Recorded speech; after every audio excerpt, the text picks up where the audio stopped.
Captain's log, stardate, does anyone actually care? Does anyone actually care what the stardate is? Anyways, Starfleet has sent us to patrol the Klingon border. No one has seen the Klingons since that Laurel lady pulled a Kool-Aid man with her ship. Oh yeah! And the Klingon border has been quiet ever since. Which means I'm rather bored. I thought a book titled Bad Feminist would be much, much different. Captain, we're being hailed by the, One moment. But Captain, it's the... I said 1 moment.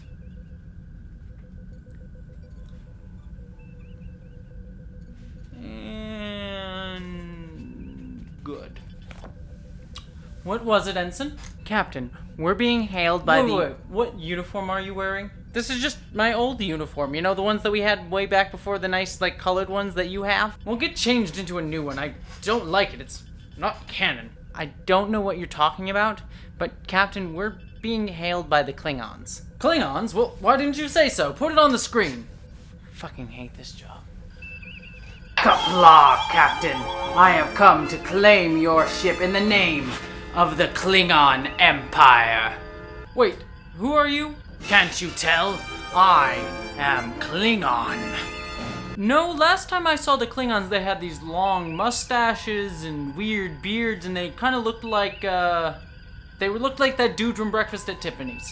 Where's my Breakfast at Tiffany's Klingons? What? No. I'm not doing that. What? Why? Let me just think about it for a hot second, maybe because it's totally freaking racist? What? No, it can't be racist. You're an alien. That's not a race. Did you just say that the Klingons aren't a race? You want another Takuvma? Because that's how you get a Takuvma. No, that's not what I meant. I mean, you're not like a race that matters, not like a human race. You're an alien, so it's okay. Do you actively hear yourself when you talk? Okay, yeah, no, that's a bad look. What about the new Klingon looks? Could you try that one? Oh, okay, so you mean the blackface Klingons. Michael Dorn is black. Dude, Doc Brown played one of those Klingons, and he's the whitest dude ever. God damn it. Well, you can't just be there looking all human-ish. You've got to look alien and weird and strange, right? Well, the Klingon designs from a few years ago were... Okay, we are not talking about Discovery Klingons. Alright, you know what? We've got to talk about this.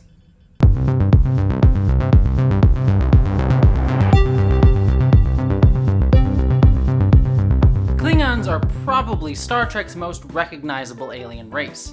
Outside of perhaps the Vulcans. Because honestly, you can't get much sexier than a 1960s Leonard Nimoy. Besides maybe with the 2019 Ethan Peck. And I'm gonna be honest here, I never really loved the Klingons. With a few exceptions, Martok rules, and also that one episode where Jadzia goes off and just freaking murders a dude with 0 repercussions.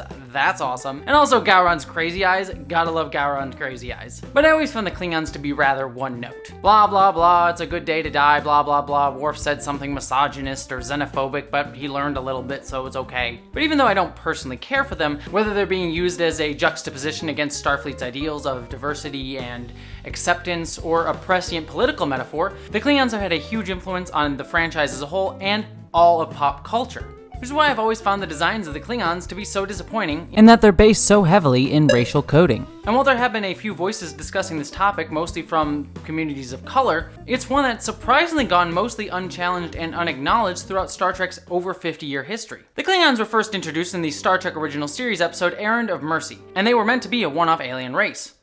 The episode's writer and Star Trek's main producer after Gene Roddenberry, Gene Kuhn, was the one who imagined their culture and species. Originally, they were seen as a representation of a combination of both Communist Russia, America's main enemy during the 1960s, and Communist China. From the Russians, Kuhn wanted to take their sociological idea of the collective good, framed against the idea of individuality and diversity of Starfleet. But from China, he decided to take something different. There is a suggestion that the Klingons represent a Cold Warrior's view of China in the 1960s.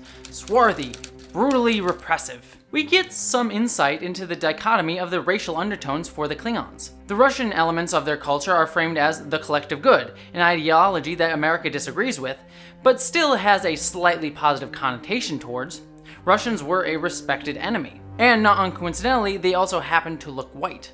But the Asian elements of Klingon culture that were adapted were seen as swarthy, brutal, warriors, repressive. And America has had a long history of discrimination against Asians. Chinese workers came to America around 1850, fleeing war and turmoil in their country. Many became workers during the gold rush, or railroad workers. Their willingness to do cheap labor caused them to be seen as a threat to American jobs. I know, where have I seen that narrative before? And so they were given negative connotations in our society. Asian Americans were seen stereotypically as illiterate or undesirable, full of filth and disease, and unassimilatable, that they couldn't integrate into American culture. A California Supreme Court case, for example, stated that a Chinese man who witnessed a murder couldn't testify against the white defendant. The court stated that Chinese people were, quote, a race of people whom nature has marked as inferior, and who are incapable of progress or intellectual development beyond a certain point. That's literally a quote from a legal decision. But World War II helped solidify some of America's worst held beliefs against Asian Americans. Pearl Harbor was a traumatic moment for many Americans, akin to this generation's 9/11. And like how 9/11 created a backlash towards Muslims living in America, so too did Pearl Harbor galvanize the pre-existing racism towards Japanese and all Asian Americans. Asian Americans, such as Star Trek's own George Takei, were placed into internment camps against their will, with Americans racistly believing them to be supporters of the Axis powers, just because of how they looked and their descent. Even more, many Americans fought and died in the Pacific Theater fighting against the Japanese, including Gene Roddenberry himself, the creator of Star Trek, who flew 89 combat missions during World War II. And so all of these attitudes, the attitudes towards Asian Americans and also Gene Roddenberry's experience fighting in the Pacific Theater, entered his work in Star Trek, and specifically when he was designing the Klingons. I think Gene Roddenberry was basing a lot of it on the kind of attitude of the Japanese in World War II, because Gene was a World War II veteran Marine and he really took all this to heart. And as a result, he modeled Klingons on the worst villains he knew. In Roddenberry's early treatment for the Klingons, he described them as Oriental, and that's what they became. Makeup designer Fred Phillips based the design of Klingons on Genghis Khan, and it shows. All Klingons were given Fu Manchu beards and were spray tanned to be given a darker appearance. And what's more, many of these Klingons were played by white actors. Yellowface is the practice of white actors putting on makeup to look like Asians in order to play up the stereotype of them on stage. White actors would be given skin darkening pigments and makeshift contraptions of tape and rubber bands to bend their eyes. Yellowface became extremely prominent first on the stage, but then moved into film and TV. Yellowface marks the Asian body as unmistakably Oriental. It sharply defines the Oriental in a racial opposition to whiteness. It was a socially acceptable way to make fun of an entire group of people, and as such, it permitted us to see Asians as an other. Yellowface dehumanizes Asians and makes them be seen as less than.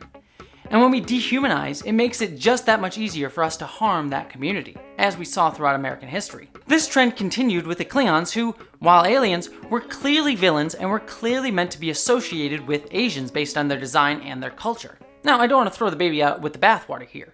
Clearly, Star Trek and Roddenberry did attempt to represent Asian Americans positively, like with the character of Sulu. And while I'm not Asian American and can't speak for that community, there are tons of Asian American writers out there who point to Sulu as someone they saw as representing them, just as Uhura did with African Americans. But it's important to note that even with good intentions, we don't always succeed in reaching them, and our internal biases can still play out and even go against our express intentions, and in the end can still be harmful.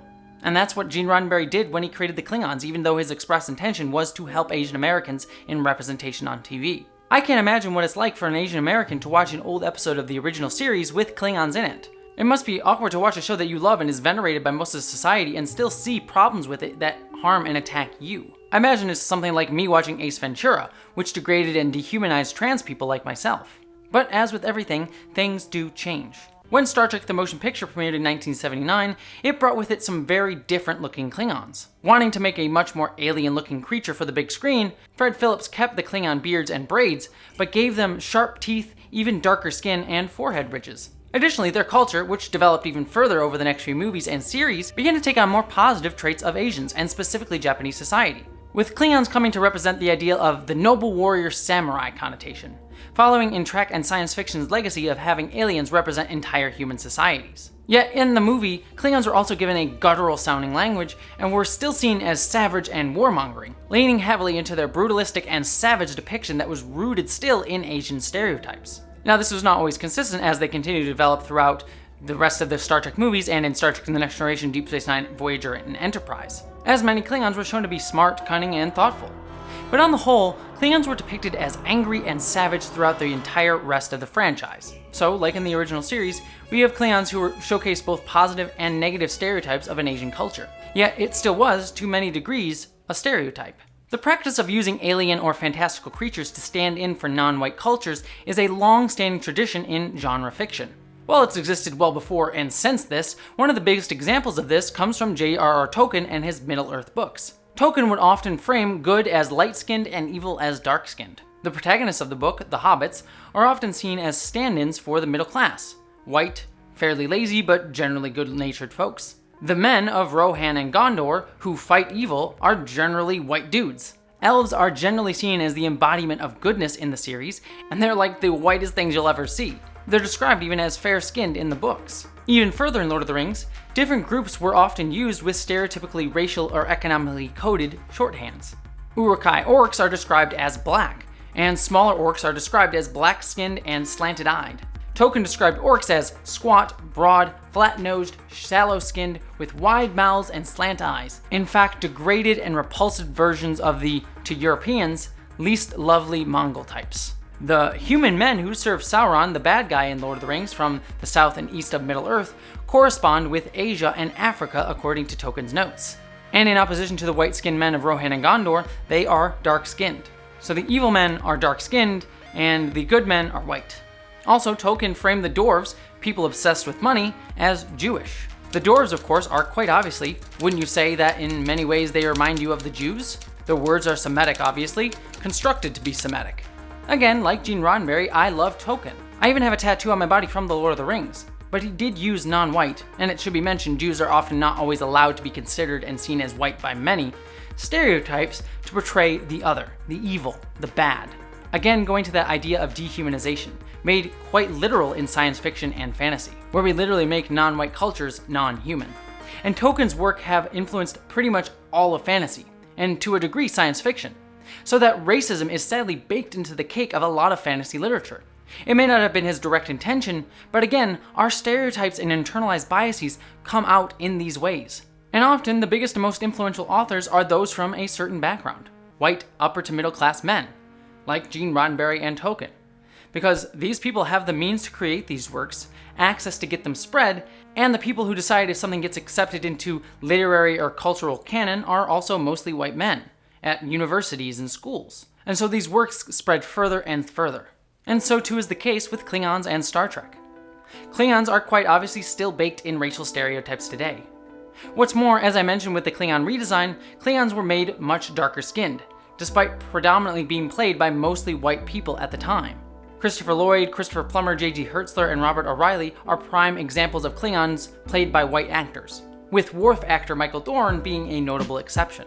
This again goes back to a similar concept to yellowface, blackface, which is perhaps even more prevalent in American society than yellowface was, considering America's long-held individual and institutional racism towards black Americans coming out of America's slavery past. Actors in vaudeville and then later on film would darken their skin with shoe polish and exaggerate their features, like their lips, in order to degenerate or make fun of black culture on stage. Like yellowface, it's an assertion of power and control. It allows a society to routinely and historically imagine African Americans as not fully human.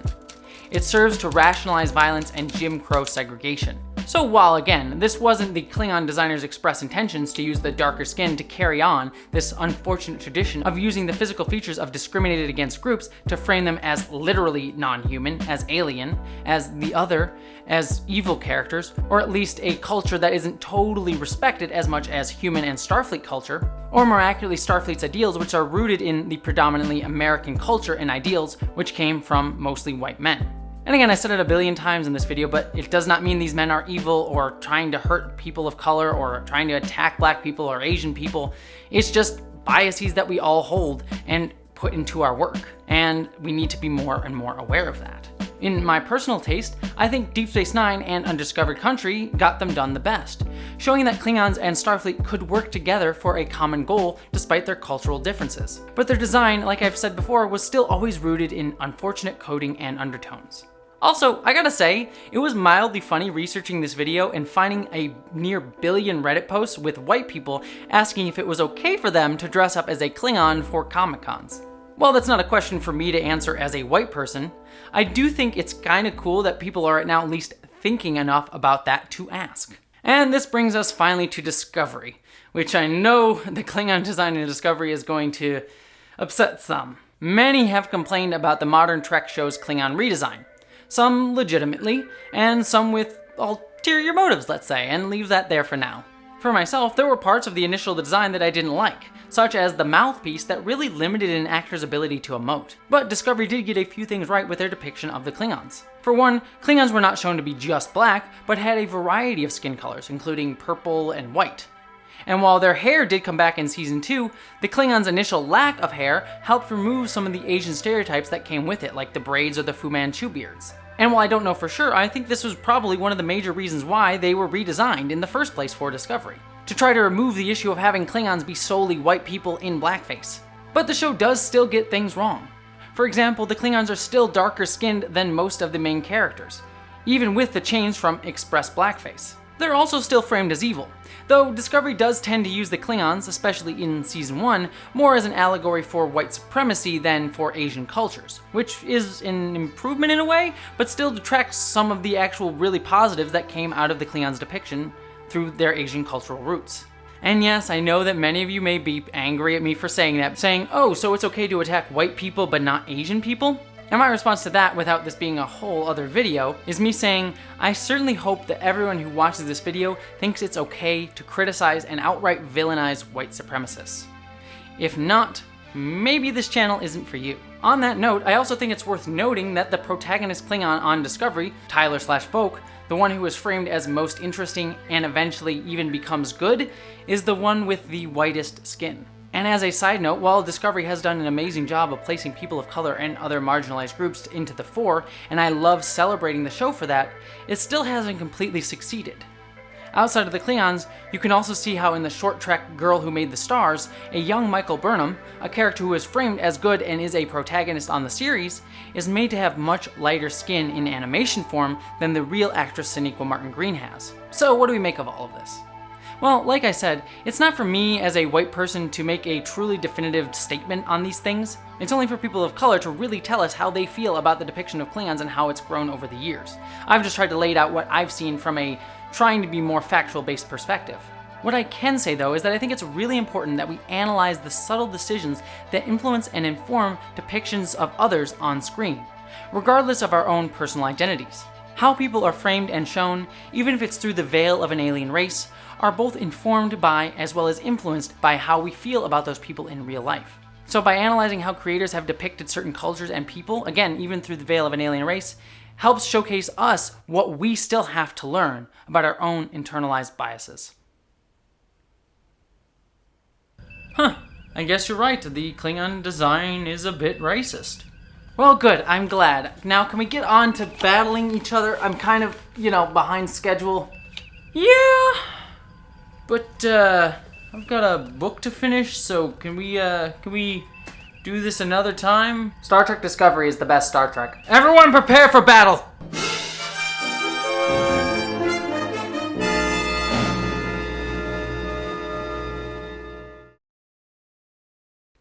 Alright, I hope that video was informative and fun for all of you, even though the topic may not have been super fun. But I'd love to hear what you all think in the comments below. Did you think I got things wrong? Do you think I got things right? Do you find something that I said to be inaccurate or framed incorrectly, or did I miss something? I'd love to hear all of that in the comments. Also, please, if you want more discussion on cultural and social and political issues through geek culture and specifically Star Trek, don't forget to give my channel a subscribe. And also, if you want to support me and help make this channel even better, and also help me pay the bills, and also help pay for an upcoming surgery that I have, please consider giving to my Patreon page or giving a one-time donation to my PayPal. All of that really helps, again, especially for my surgery coming up. Financially, that just really helps take the burden off if you support me there. But regardless of if you give to my Patreon, my PayPal, or if you even subscribe to this channel, I'm just glad that you stopped by, and as always, I hope that you live long and prosper.